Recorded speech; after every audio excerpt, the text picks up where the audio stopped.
Hello everyone, আসসালামু আলাইকুম। তো আজকে নতুন একটি ভিডিওতে আপনাদের সবাইকে স্বাগতম। তো দেখতে পাচ্ছেন আজকে আমরা বারবিকিউর প্রিপারেশন নিচ্ছি। তো বারবিকিউটা করব আমরা পাহাড়ে। হঠাৎ করে আমাদের ডিসিশন হয়ে গেছে, যেই কথা সেই কাজ। তারপরে আমরা বারবিকিউটা ম্যারিনেট করে রওনা দিয়ে দিলাম পাহাড়ের উদ্দেশ্যে। তো বিকালবেলা যেহেতু আমরা হুট করে বেরিয়ে পড়েছিলাম, তো খুবই একটা ঠান্ডা ছিল। তারপরে আমরা ঠান্ডাকে উপেক্ষা করে আমরা চলে গেলাম পাহাড়ের দিকে। আর বরাবর পাহাড়ের দিকে আসলে একটু মনটা ভালো হয়ে যায়। আর এদিকে পুলিশ মামারা বাইক ধরতেছিল, তারপর আমরা চলে গেলাম অমনি। তো আসলে আমরা কোন জায়গায় বারবিকিউটা করব সেটা ঠিক করতে পারতেছিলাম না, কারণ পাহাড়ের সব জায়গায় কিন্তু সবসময় সুন্দর থাকে। তারপর আমরা একটা জায়গায় নামার সিদ্ধান্ত নিলাম। মূলত এই জায়গাটিকে আমরা বারবিকিউ করার জন্য বেছে নিলাম। তারপর আমি যে একটা গাছ দেখতে পেলাম, সেটা নিয়ে আসলাম। এইদিকে যে একটা চাচা ছিল, যে আমাদেরকে অনেক হেল্প করছে। তো চাচাদেরকে বললাম যে আপনিও আমাদের সঙ্গে থাকেন। তিনি বললো যে না, আমার অনেক কাজ আছে। তারপর যে তিনি আমাদেরকে যা যা করা দরকার আগুন ধরানোর জন্য সবকিছু করলো। এদিকে আবার উসমান করছে কি, পাহাড় থেকে খুঁড়ি নিয়ে আসছে। তো সে সব সময় সব কাজের দিক থেকেই সবার আগে সবকিছুতে সে এক্সপার্ট, এজন্যই উসমান।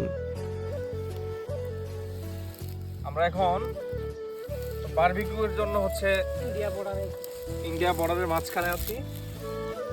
পাহাড়ি জীবন কেমন সেটা আপনাদের মাঝে এখন তুলে ধরবো। তো আমরা যে জায়গায় বারবিকিউ করতেছিলাম সেই জায়গায় আসলে খড়ির কোনো অভাব ছিল না। চাইলে আপনারাও এখানে এসে বারবিকিউ করতে পারেন।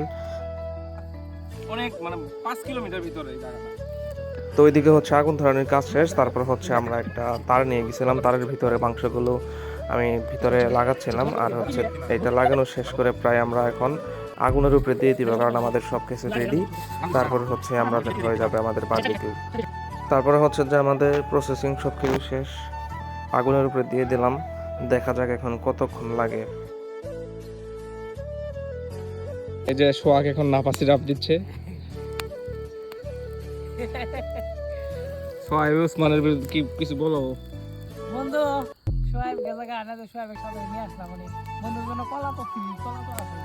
কলার দিন শেষ, পাহাড়ে এসে মুরগি পোড়ার দিন বাংলাদেশ। ফাইনালি আমাদের বারবিকিউ গুলো হয়ে গেছে। এখন আমরা যে কাটবো।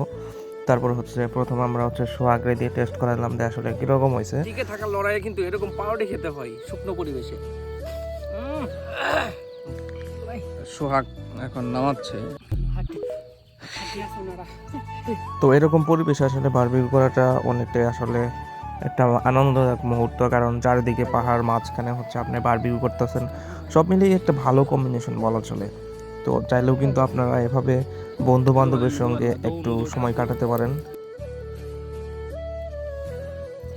দেখতে দেখতে আমাদের বারবিকিউ এর আয়োজন প্রায় শেষের দিকে। তারপর আমরা সবাই মিলে ভাবলাম যে যেহেতু অনেক শীত পড়ছে, একটু আগুন পোহাতে হবে আমাদের। তারপর সেখানে যে খড় ছিল সেগুলোতে আমরা আগুন দিয়ে একটু আগুন পোহালাম।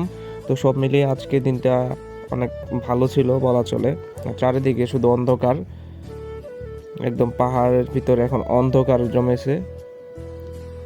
জায়গাটা অনেক সুন্দর, চাইলে আপনারা আসতে পারেন। লাউ চাপড়ার পরে মধ্যে গজনির আগে মাঝখানে একটা পাহাড়, এটা চাইলে আপনারা আসতে পারেন। আর পাহাড়ে এসে বারবিকিউ করবেন, ভালো লাগবে অবশ্যই। আল্লাহ হাফেজ।